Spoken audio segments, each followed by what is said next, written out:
જય શ્રી કૃષ્ણ, જય માતાજી. કેમ છો બધા? મજામાં? તો સ્વાગત છે તમારા બધાનો આજના એક નવા વિડીયોમાં. અને અત્યારે જો ઘડિયાળમાં 9 જેવું થયું છે અને મારે જો ચારા કચરા કરવા હતા. 2 રૂમ તો કાલે કરી નાખ્યા છે. અને કેમ કે હોળી વહી ગઈ ને પછી હોળી પછી અમે ધૂળજારાને એવું તમારે કરવાનું જ હોય, ચારા કચરાને એવું, કેમ કે હોળીની ચાર કાઢવાની હોય એમ બધા કહે છે. તો અમે દર વખતે તો કરીએ જ છીએ, પણ આજ વખતે થોડાક દિવસ મોડું થઈ ગયું છે. એટલે હવે જો અત્યારે ફ્રી થયા ને તો હવે કાલે 2 રૂમ કર્યા. અને આજે જો આ એક રૂમ છે એમાં ઓફિસમાં એમાં કર્યું. તમારે જો સોફા ને બધું હતું ને તો એ બધું જો બહાર કાઢી નાખ્યું છે. અને આખો રૂમ એકદમ ચોખ્ખો કરી નાખ્યો છે, કેમ કે એમાં કલર કરવો છે. ક્યાંક ડાગા થઈ ગયા છે ને, તો જો આ રૂમ છે ને એમાંથી બધુંય બહાર કાઢી નાખ્યું છે. સોફા અને શેટી ને બધુંય, અને સાફ થઈ ગયું છે. હવે એક જો ખાલી પંખો લુવાનું બાકી છે, તો પંખો લુઈ નાખવું. ને ક્યાંક જો રીતે ભેજ આવે ને તો ડાગા થઈ ગયા છે, એટલે એમાં કલર કરવો છે અહીં બધે જો. એટલે આજનો દિવસ તો આને ખાલી જ રાખવાનો છે ને સાંજે કલર કરવો છે એમ. તો અને જો કચરો એટલો બાકી રહ્યો છે તો ફટાફટ વારી નાખું, પછી ઓસરીમાં કરવું છે. એટલે ફટાફટ પછી ઓસરીમાં કરી નાખું. તો જો જે પાણી આવી ગયું છે ને તો હું પહેલાં બહાર બધું છે ને સાફ સફાઈ કરી નાખું, ધોઈ નાખું. ત્યારે વાગે તો ધૂળ ને એવું બધું રહી જાય, એટલે કંઈ હરખું ભરાય નહીં. તો પાણી આવ્યું છે તો સરસ આખી દિવાલ છે ને સરસ ધોઈ નાખી છે. જે રજ બધી રહી જાય તો બહાર તો રજ જ બહુ ઉડે છે. ચાલો બધી આખી દિવાલ પહેલાં ધોઈ નાખો. એટલે અંદર થોડું ઘણું કામ તો બાકી છે બધું, પણ પહેલાં પાણી આવી ગયું છે ને તો હું પહેલાં આજ સાફ સફાઈ કરી નાખું. તો જો મેં કીધું કેમ કે મારા રૂમમાં છે ને કલર કરવાનો છે, એટલે આખો રૂમ ખાલી કરી દીધો છે. અને મારા મિસબેન જ બધે કરી દીધા. જો ગોલ્ડનના લીટા ને ગંધારો તો કલર કરવાના છે. તો જો અહીં કલર કામ ચાલુ કરી દીધું છે. એટલે જો કે હું તો થોડું ઘણું જ કરીશ, બાકી તો આ બધાથી થોડું કરવા લાગશે. એટલે ફટાફટ કલર થઈ જાય એમ. તો અત્યારે જો બધે ચારા કચરા બાકી હતા, ઓસરીમાં, રસોડામાં બધે જો અત્યારે પૂરું થઈ ગયું છે. અને અત્યારે ઘડિયાળમાં 5 થઈ ગયા છે. તો ફળિયું ધોવાનું બાકી હતું તો ફળિયું બધે ધોઈ નાખ્યું. અને હવે બીજું કંઈ કામ નથી, એટલે કલર કરવા કંઈક બાકી છે. તો કલર કામ જો ચાલુ કરી દીધું છે. હું થોડી વાર કરવા લાગું પછી મારે તમારા રસોઈનો ટાઈમ થઈ જાય, એટલે હું તો રસોઈ કરવા વળગી જાય. એટલે જો એટલું બધું ઓલું થઈ ગયું છે ને તો કલરના 2 હાથ નાખવા પડશે. એટલે હું તો એકવાર હું કરવા લાગું. મને જો કે એટલો બધો આવડતો નથી, કારીગર નથી હવે કલરના. કેમ મિસુબેન? હા. હે ચાલો ફટાફટ કલર છે ને થોડો ઘણો કરવા લાગીએ આપણે.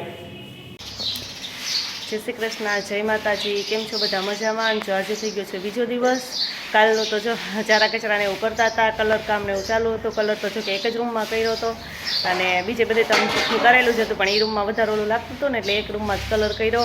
અને હજી તો બધું જો કામ એમણે પડ્યું છે. તો મારી મમ્મી જો અહીંયા ખુરશીને એવું બધું ધોવાનું કામ ચાલુ છે. અને મારે આ રૂમમાં કલર કર્યો છે ને, તો હવે એમાં સફાઈને એવું બધું કરવું છે, કારણ કે ધોવો પડે નીચે કલરના અંદર ડાગાને એવું હોય. ચાલો ફટાફટ હું એ વર્ગી જાઉં છું કામે. એની બધી જો ખુરશીને એવું ધોવે. તમારી મમ્મીએ જો બધી ખુરશીને એવું બધું લઈ લીધું છે, અને કે હું એ ધોઈ નાખું, હું છે ને એ રૂમ ધોઈ નાખું. ચાર જો કપડાં થોડાક સૂકવી દીધા છે, થોડાક મશીનમાં નાખી દીધા. આખા ફળિયામાં બધું એમણમ પડ્યું છે, કારણ કે ચારા કચરા કરતા હોય એટલે બધું એમણમ જ પડ્યું હોય. તો હાલો ફટાફટ આ રૂમ સાફ કરવાનો છે, ધોવાનો છે, તો હું ધોઈ નાખું. તો જો આ ઘરમાં સરસ મજાનો કલર થઈ ગયો છે અમારે. એટલે એકદમ રૂમ છે નવો મસ્ત થઈ ગયો છે. એટલે આજે તો પ્લાસ્ટર કરાયું એવો બહુ મસ્ત કલર થઈ ગયો છે, એકદમ વ્હાઈટ. અને નકર તો મિસુબેને બધે ડાગા બોલતેના લીટા ને કરી દીધું. તો પછી જો હવે નીચે તો કલરના ડાગા ને એવું જાય તો નહીં, કે પહેલાં તો જમવાનું નાખ્યું ને તો બધું લઈ અને પછી જો હવે આખા રૂમમાં પાણી નાખીએ ને ધોઈ નાખું. પાણી તો બધું બહાર નીકળી જાય એવું. અને પછી પોતું મારી દો એટલે સરસ રૂમ થઈ જાય. સરસ રૂમ ધોવાનું ધોઈ તો મહિને મારી બેન નથી કે આજે અટાણ સાંજ પડી ગઈ છે, ખાઈ લીધું છે અમે. અને અટાણે હું આવી છું, અને કાલે મારા મહેમાન આવે છે. હા, કાલે મારા મહેમાન આવે છે. કાં ને મિસુબેનનો જો શરદી થઈ ગઈ ને અવાજ હજોડો બેસી ગયો કે મિસુબેન બોલી નથી શકતા. કાં તો સવારે જ મેં આ રૂમમાં વારીને ધોઈને બધે સરસ કર્યો હતો, અને આજે જો પછી અત્યારે બધું જ આમાં લગાવી દીધું છે. અને રૂમ કેવો મસ્ત થઈ ગયો છે. કાં મિસુબેન? હે તો બધી વસ્તુ છે ને એ જો ગોઠવી દીધી છે સરસ મજાની.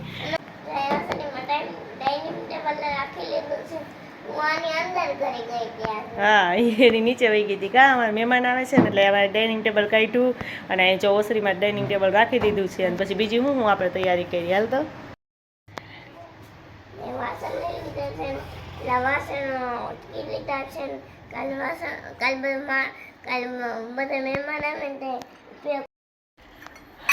તો જો કાલ મહેમાન આવે છે ને તો એટલા બધા વાટકાને એવું લઈ લીધું છે, બધા વાસણ. કામીશું બેન?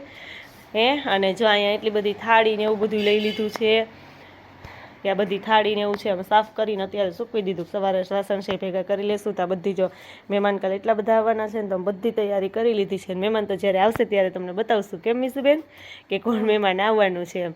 તો સારું ઓલો હજી થોડું ઘણું કામ બાકી છે કેમ કે ઝારા કચરા કરતા હતા ને તો બહુ બધું કામ બાકી રહી ગયું છે. તો જો વાસણ ને એ બધી તૈયારી થઈ ગઈ છે ને તો હજી થોડું ઘણું કામ બધું બાકી છે એમ કે અત્યારે કાલે મહેમાન આવે છે એટલે તૈયારી બધી કરવી છે. તો હજી જો આખો દિવસ તમે તો 3 દિવસથી હું ઝારા કરું છું કે ઝારા કચરા તો હજી આજ માંડ ખૂટ્યું છે ને હજી કાલ મહેમાન વહી જાય ને સાંજે પછી બધું કામ છે એ પૂરું થશે. તો ફટાફટ થોડું ઘણું કામ બાકી છે એ ફટાફટ કરી લો. અને મારી મીસુબેન જો અહીંયા ડાઇનિંગ ટેબલ નીચે અંદર વહી ગઈ કા મને કે જોઈ લે હું અહીંયા સુઈ જાઉં છું તું દેખાતી નથી મીસુ. હે મીસુબેન ના એવા ગાંડા વેડા જોઈ જો મારા. તો જો અમે કામ કરીને આજ બહુ થાકી ગયા ને મેં આગળ કીધું તો એમ કે બહુ કામ કર્યું છે એમ. તો આજે જો ગોલા મગાવી લીધા છે અને ઉનાળાની સિઝન ચાલુ થઈ ગઈ છે એટલે ગોલા અમારા ગામમાં બનવાના ચાલુ થઈ ગયા છે. તો ગોલો મગાવી લીધો છે ને મીસુબેન તો જો એટલી બધી ઉતાવળ છે ને કે ઊંધું ખાલી મીંડા ખાવા કા ગોલો નહીં ખાય. ગોલા ઉપર જે બધું મેન વસ્તુ એ છે ને મસાલા એ બધું સારી વસ્તુ ખાઈ જાય પછી ગોલો મૂકી દે. કેમ હા બોલવાનો ટાઈમ છે કે નથી બેન? હે હા શરદી થઈ ગઈ છે તો ધરાર ગોલો મગાવ્યો કા હા પછી બધા આટલું જો ગોલા લઈ લીધા છે. હાલો ફટાફટ અમે મીસુબેન ને ગોલો ખાઈ લઈને તમારો ગોલો છે ને ઓગળી જાય. અને આ સાથે આજનો વિડીયો પણ એન્ડ કરીએ છીએ. જો તમને અમારો વિડીયો ગમ્યો હોય તો લાઈક કરજો, શેર કરજો અને જો ચેનલમાં નવા હોય તો સબસ્ક્રાઇબ કરવાનું ભૂલતા નહીં આવજો.